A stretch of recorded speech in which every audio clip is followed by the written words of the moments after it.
Oh, did I pick the right? Oh, I did pick the right. Yay! Okay, we're gonna have a love morning today. I said, okay, gonna have a love morning today. We're gonna have a time to share. All that makes our attitude get so filled with love and helping of gratitude. It's love morning today. Hi, everyone. Good morning. It's been a while, hasn't it? Yes, it has. I have been vacationing, and I will start my gratitude with wow, I'm so grateful for the trip I just took. Welcome to Love Morning. This is a daily practice, nearly daily. For example, I was not online during my vacation. I was in Big Sur, and they don't got the same internet connectivity there. God bless them. It's kind of a beautiful thing. The world is different when you can't depend on internet to solve all your problems and distract you at all times. You got to do things like read books and talk to people and look at the ocean. But this daily practice involves a few things. One, sharing gratitude. So if you're here, say hello, share some gratitude. What are you grateful for? It could be teeny tiny things. Sometimes those are the best things to share to remind us of the little things that maybe we're forgetting about. And it's also a chance to kind of set our sails for the day. Who do we want to be? What are the values? What are the personality traits of ourselves that we want to really flex today? I will lead with some ideas, and if they resonate with you, maybe think about it. Is that who I want to be today? Open to connection, looking for opportunities for kindness, looking for opportunities to be authentic, to do that inquiry of, is this me? Doing this because I should or because I'm giving myself permission to be my truth? Looking for gratitude. What else? I'm going to throw self care in there today to really make sure that I am prioritizing my physical and mental health. And when you do that, when you kind of say, that's who I want to be, then as the day unfolds, you get to exercise those things and make the choices in those directions. So, good morning, Christopher. We are live right now on Facebook and on YouTube. So, if you're here in either of those places, say hello so I can say, hey, good to see ya. Hello, Christopher. Yes, my trip was something special. Excuse me. Good morning, Painty. Painty is grateful for air conditioning. Me too. I that's one of those places where there's a good gratitude practice because I've been having a little bit of like slips into stress thoughts when I realize how uncomfortable or how trapped I feel this time of year. I don't like to go outside when it's hot.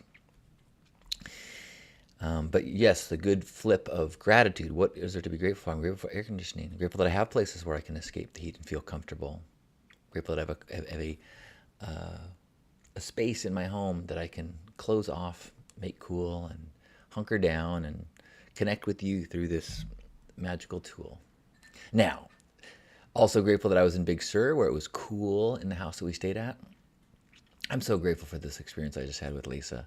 We were staying at this house that was on the cliffs, and it was they had this beautiful lawn. The house had all these windows facing just out into the sea and the cliffs, and had all these sitting areas in the lawn, and so and they had a rocking swing with the lawn. So it's a rocking swing lawn that drops down into the, you know, I don't know how far the cliffs are, 200 feet, massive cliffs, and it was private, no one around. So I could get up in the morning, put my robe on, walk out onto the lawn and have coffee. I could take my robe off and walk around on the lawn naked with my coffee. And I did. That is a very special feeling. If you've ever been to like Black's Beach or a nude beach, there's something beautiful about being naked with the ocean around you. Now, I didn't swim naked because it's a long jump and long drop to the to the beach below. But just like being there, open to the cool breeze and with the sunshine on my body as I walked around and enjoyed the sea was delicious. And to share it with my beloved at the stage in our relationship that is so rich. And it's this combination of intoxifying honeymoon phase as well as this rich building of trust and building practices of transparency and support and partnership. And so just this profound feelings of connection and love in this beautiful place. It was one of the most magical weekends of my life, if not the most. Yeah, I could have stayed there with her forever. I also was not online, so had no responsibilities. And to be totally honest, like returning to my home, which I loved, returning to my practices, which I love, like this, and gratitude circles has been tough. It's like to go from such an expansive state to normalcy. It's almost like the decompression of Burning Man or coming down off a drug trip. A little bit of like what's a little tough adjustment. But I'm so grateful for the experience itself, and that's part of this practice. And what are the lessons from it? I'm grateful that Lisa and I have a blog, a private blog that we keep together where we'll describe experiences together or epiphanies we have together. And so I'm really grateful for this kind of ongoing intentional experience of this relationship. Like yesterday, I was aware that I had some struggles as I returned back home, but aware of what her presence in my life did for me and my ability to quickly reframe things or reevaluate or come to a place of, I'm feeling dysregulated. How can I use this to learn, or what do I need to do here instead of just acting or being frustrated? And I'm very aware that knowing that I have her as a partner and knowing that I could speak to her later, all of those things were really helpful in my dissolving or diminishing the experience of dysregulation that I was having. So feeling very grateful for that. Valerie, good morning. Valerie says, hello from beautiful Yellow Springs, Ohio, where nature abounds and blue herons regularly hang out and eat the fish in my pond. I am grateful for nature and the friendly, optimistic people in this town. How beautiful. So when a blue heron eats a fish, do you say, is it like a wonderful feeling of, oh, that's beautiful? Or is it like, man, give me back my fish?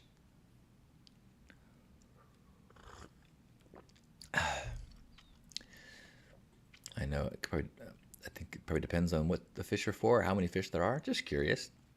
If you were here live, you think it's money? The fish, are the fish expensive, or the fish? Maybe I'm not understanding that the answer of dollar signs. Looks like we'll see. Right now, it's telling me that there's no comments in YouTube, but I'm going to try another route and see if it's a technical issue of YouTube. We shall see.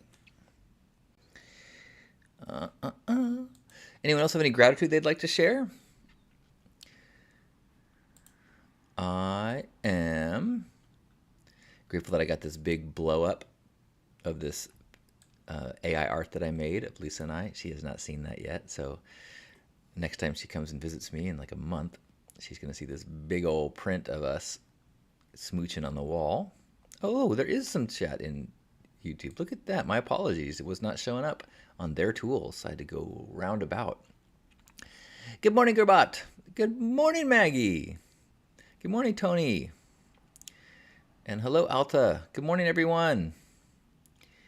Hello, hello, Alex. Good morning. Well, Tony says, I'm stoked because this weekend I scored a great beach cruiser bike at a yard sale for $10. Oh my gosh, score! I'm on the hunt for a playa bike. I've got an electric bike, an electric custom vehicle scooter thing that I'm gonna have, but my old bike, it's in the side yard. It's been in the weather for a year. I'm really scared to look at it, and I don't have a ton of fix it talents, so we'll see.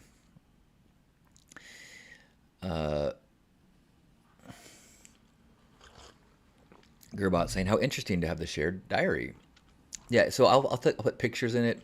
Sometimes we'll make each other laugh, and I'll share that. Or sometimes I often journal in the morning, and sometimes I will write down thoughts that are a reflection of a time together we have, or a reflection of insight that is relevant to our relationship. So I've been just chronicling that in our diary. Or I'll send her a text message that I took a long time on and I feel is quite romantic, so I'll copy and paste that into our shared blog, our private blog. We did a thing. Good morning, Jamie. Oh, okay. So Valerie explained. She looking at the fish being swooped by birds. She says, "It is beautiful, but cost me money." Jamie says, "Love you and like you. Grateful for joy. Grateful for my prayer." Yes, Jamie asked if I could send submit a prayer to the planet from the redwoods, which I thought was a beautiful idea and request, and I was glad to do that. Zoe, good morning. Zoe says, happy Tuesday from hot Vegas. Grateful to be up bright and early and ready to tackle the day. Grateful to catch this broadcast and see me so happy. Boy, am I happy. Also grateful for a new practice of pole dancing, pole fitness. Learning to tap into my sensuality while gaining strength is such a blessing. You know, that is something that is on before Lisa's birthday. She has a dream of learning some pole skills. So looking into where she can take classes around here, and hopefully feel some of that joy that you're feeling. I've heard wonderful things about the pole dance, pole fitness as a practice. Certainly looks cool.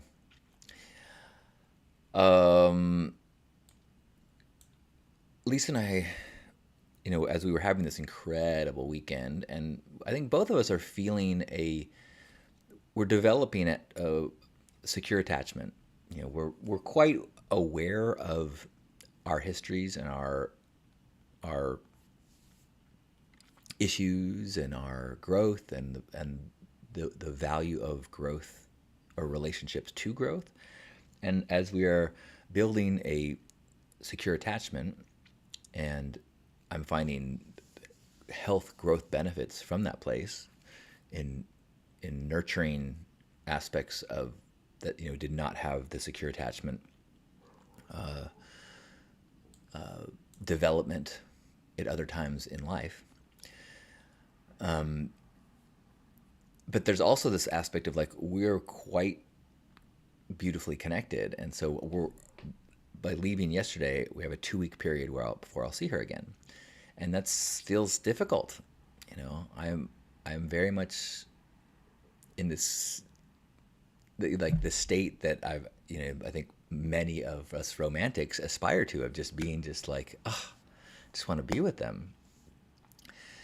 So in this 2-week period, in anticipation of it, we shot a series of videos together on the cliffs of Big Sur, just little things to remind us how we felt in that moment, and to remind us of the security and the clarity that we feel in each other's presence. Because if you've ever been in long distance relationships, without the affirmation of eye contact and conversation and energy of presence, sometimes the mind can go to wacky places, and you can get a story of, why didn't they call? I thought they were going to be home from that thing. What's wrong? Are they not thinking about me? Am I not as important to them? Am I getting, or whatever. The mind is silly. And so we made a series of videos that I'm going to send over the next 2 weeks to kind of have these little like breadcrumb reminders of where we were and where we are. It's just it takes it is easier to feel that connection, with presence. So try to bottle up some message in a bottle, love on demand, that we will share over the next 2 weeks.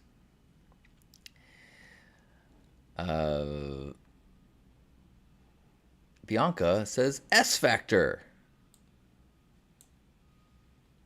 which is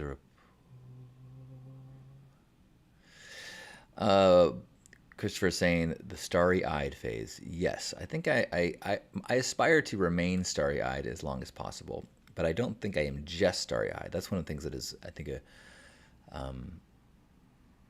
there is a deep growth component to this relationship, and a pretty deep sense of self-awareness. That it required all of my life previous to be in this state, and her as well.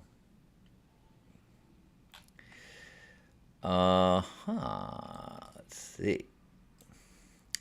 Anyone else want to share any gratitude today before we have a hug? And S Factor is a place for pole dancing. Okay, I thought like, did I miss the sexy factor? That's the something. So cool. Thank you for clarifying, Bianca, and good morning to you.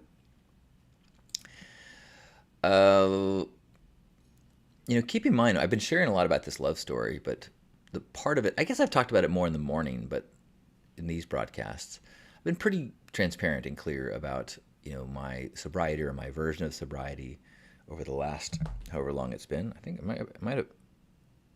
I wonder if I made it 5 months yet. If I do the math, I'm at 154 days. That's pretty close to 5 months,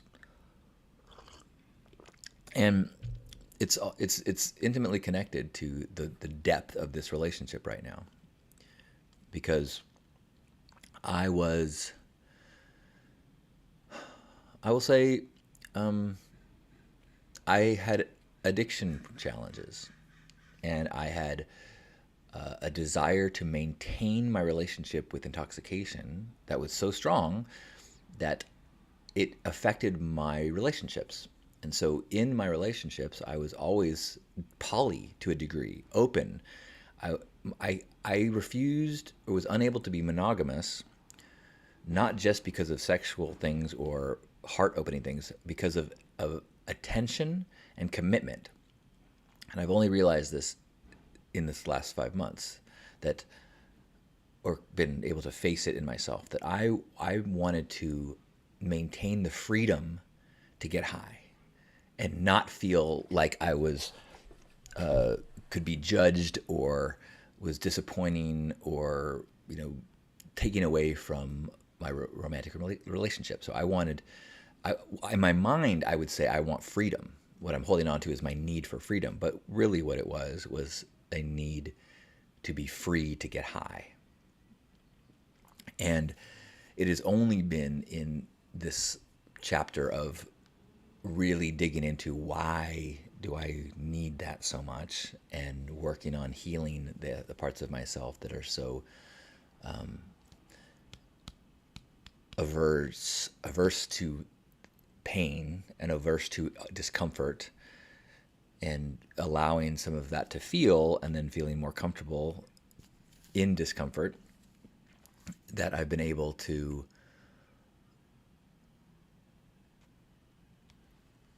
be committed, and to have this feeling like I don't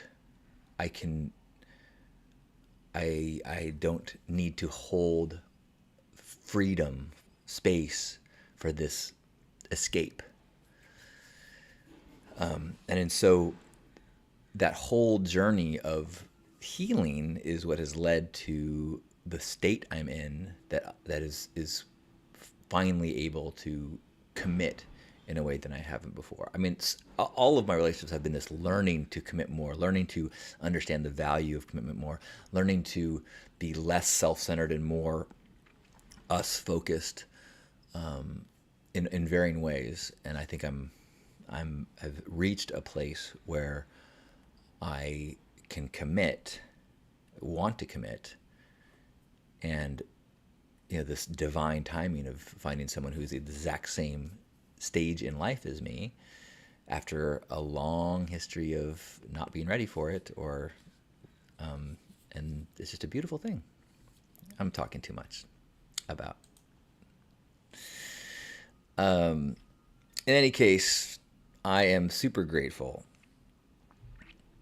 I guess I was just trying to explain like the significance of where I'm at is not just the starry-eyed intoxication of new love. It is also the evolution of my ability to be in relationship.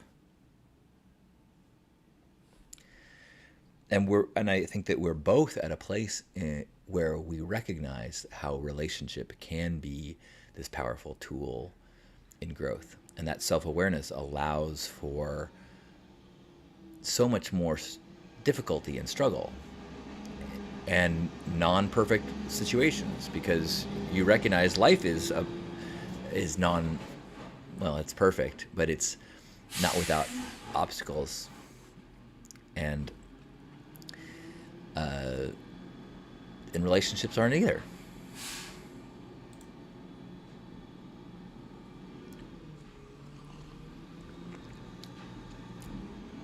And so, thanks, Bonk. Good morning, Mingle. Love you too. And Mingle, I'm grateful for you and grateful for your patience with me. I was a little tired and overheated, and I probably should not have popped into gratitude. I just come home and things were not settled. Can you hear the trash man? He is going to town. And so I was not at my most patient yesterday in the gratitude circle. And so I appreciate the understanding. And I'm grateful for you, Mingle.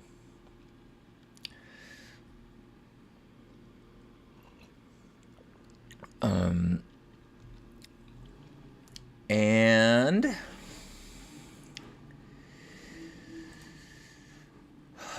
yeah, so okay, I'm on day one of a 2 week period of being away from my beloved.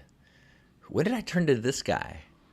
I have always been such a lone wolf guy. In fact, when I was younger, I never used the phrase "I miss you" because my demand, my need for independence, my need for like, yeah, I had an avoidant attachment style. Like I pushed away, and I thought that was a sign of strength. I thought that was a reason, an argument for my badassery, that I didn't need anybody. And it has only been through growth and through looking at attachment theory and going, oh my fuck, that is me, and oh my gosh, that's actually a defense mechanism. I didn't want to say I missed people because that implied that I wasn't perfect as I was. That I learned to say it almost like because I know people like to hear it. And when I say I miss you, what I was saying, I acknowledge that I look forward to seeing you, or I would say things like that. But missing someone to me meant like, am I having, is to this moment not good enough because you're not there? Like that seemed, I didn't like that idea. And so I didn't like to say it. But I now, I have let go of that as a strength and recognize that partnership is a really powerful and beautiful thing, and really is a human experience that I have really not dove into in the way that I've dove into a lot of solo experiences, and or even open relationship things that I'm like, okay, I've done that, I've checked the box, but I have never really experienced partnership in the way that, say, my brother has with his wife, or my parents have in their partnership still being together. There's a human experience of partnership that I have never experienced. And which is, I hope this doesn't come across. This is not in any way a value judgment against the relationships I've had in the past. I've had beautiful relationships with my partners in the past at the levels of intimacy and connection and commitment that we were both comfortable with and ready for, that worked for us. And we had incredible experiences. But, post 50, I'm like, oh, what I've never had? There's a number, I went through this kind of midlife crisis-y kind of thing of like, well, what have I not done in my life? It's kind of the opposite. Some people are like, man, all I've done is built up a house and a family and I haven't done anything wild and wacky. I'm like, all I've done is wild and wacky. I've never had a dog. I've never, bought a house, which now I own this condo. I've never, committed to relationship in a way of like building a future with someone. And now those are the experiences that I'm finding I have the courage to do. And it took personal growth and the right partnership to do that. So I'm feeling very grateful for being in that place in my life right now. And the cool thing about it is, there's so much cool about it, but it's I don't know if it's cool or it's interesting or challenging, is it's so profound, like being in love like I am right now. It is very difficult sometimes to bring everything else in life to that level of excitement. So, I look at my to-do list and it feels like it's like I can barely read it. Like, what? How does that stuff matter? So I am working on trying to understand that this spiritual chapter of partnership is the most important thing in my life. It is my priority for many reasons. And it also, I need to use it as a fuel or inspiration to the other things. For example, Lisa is an incredibly accomplished workshop leader. And so she is helping to inspire me to do my own workshops. She also has a successful online course for people who want to be choir leaders and song leaders. And so I am inspired by that, and I'm going, okay, I want to put the Pink Path as an online course. And so I'm working towards that. And I've wanted to for a long time, but now I've kind of pulled out the scripts. And so I'm saying, okay, that's something I can work on this week, next 2 weeks, 2 weeks before I get to see her again. It is hard to be productive when all I want to do is, give her smooches.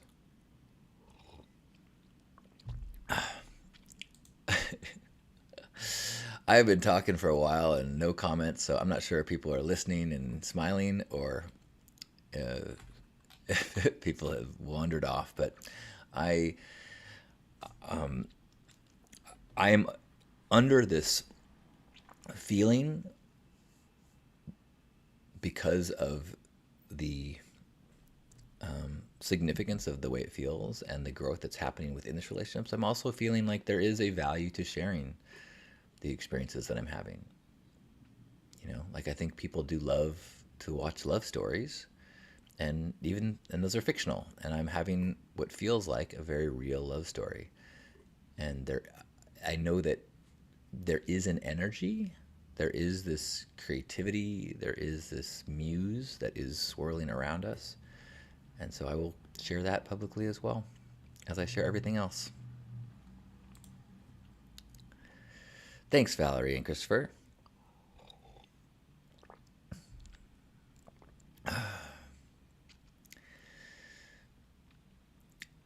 Chris says, after months of watching you in turmoil, this is nice. And I'm glad you said that. I mean, I think that's a huge part of what feels right about sharing this, is that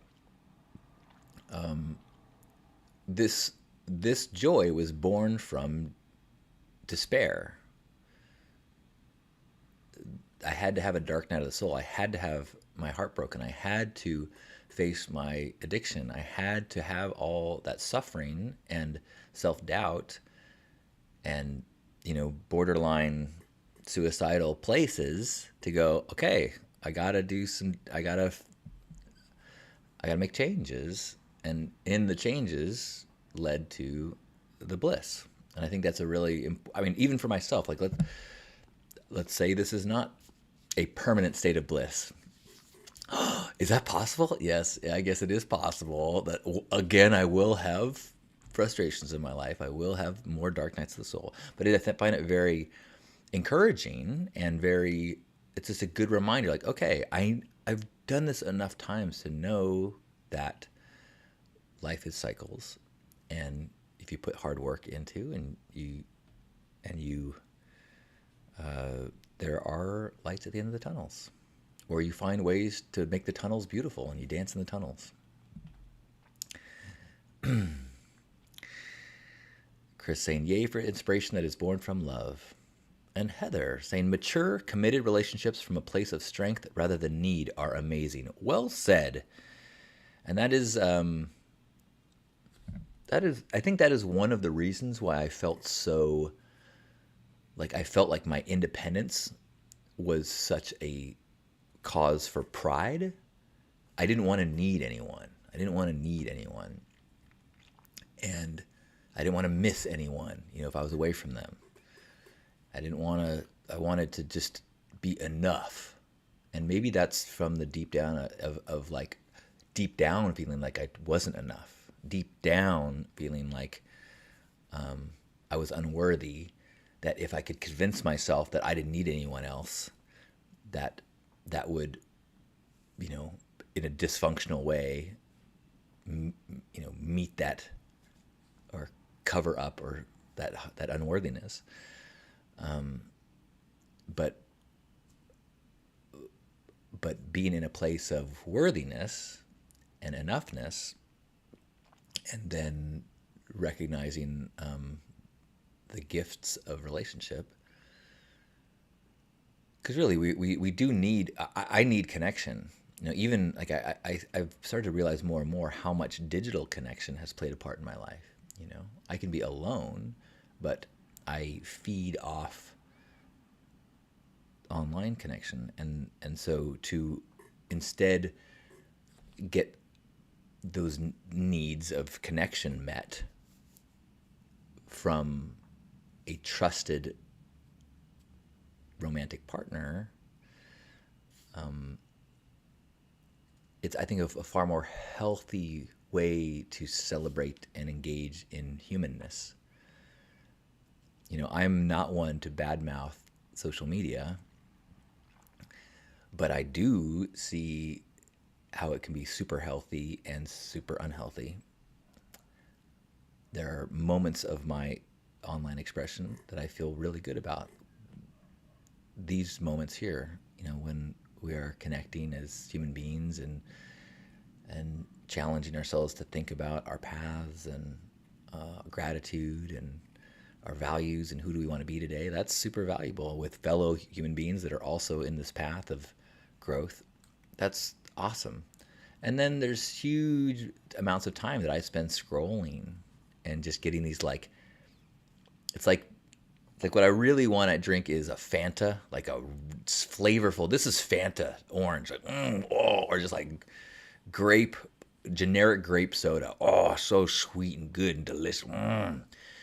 But if I scroll, it's like drinking LaCroix, whatever. It's like just a few drops of grape soda in a bunch of fizzle. Like, come on. Like, I keep drinking it. I think it's giving me what I want. It's a little bit. It's kind of good. Scroll, scroll, scroll, scroll. I get little details from people's lives. I feel like, but it's not. It's not a gulp of syrupy goodness, like I think real human connection is.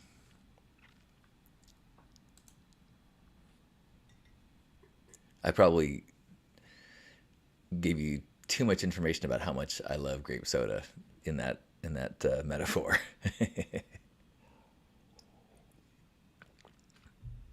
All right, well, we've been talking for a long time, or I have. So I will call this morning to a close and we will head off into our day. Thank you, Chris. And we will try to be the people we want to be in the world. Try to notice when we are sipping on La Croix and when we are gulping from Fanta bottles. And be the person that we want to be through the day. As much as I do love grape soda, I also recognize that it's basically poison. So I don't really drink it anymore. But it used to be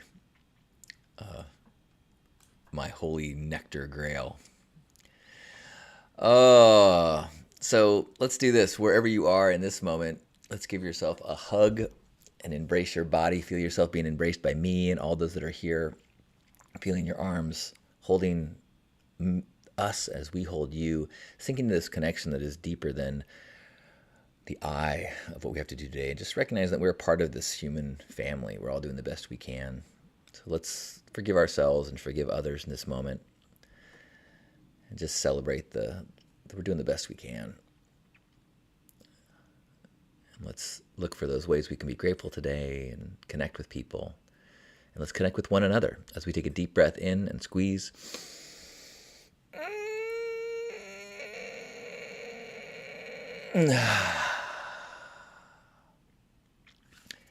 On behalf of Grandpa Caleb and you, thank you for being here for this Love Morning and welcome me back to this practice.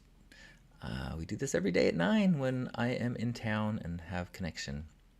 So thank you for your presence, your energy, your understanding, and for being you. I love you. Have a beautiful day. Christopher says, I'm going to have some sweet nectar during my chip chat today. And if you want to leave a link to your chip chat show, that would be cool, Chris. And anyone who's got a project that they do, I would love you to share your links of, it could be anything that you are doing personally. Whether it is professional or if you're involved with a project, let us drop a link.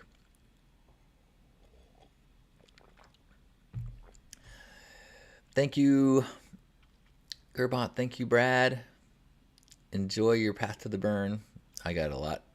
I think that's another thing. This 2 weeks, I got to get a bunch of stuff done because I'm going to leave town again. Got to get the Hugmobile ready.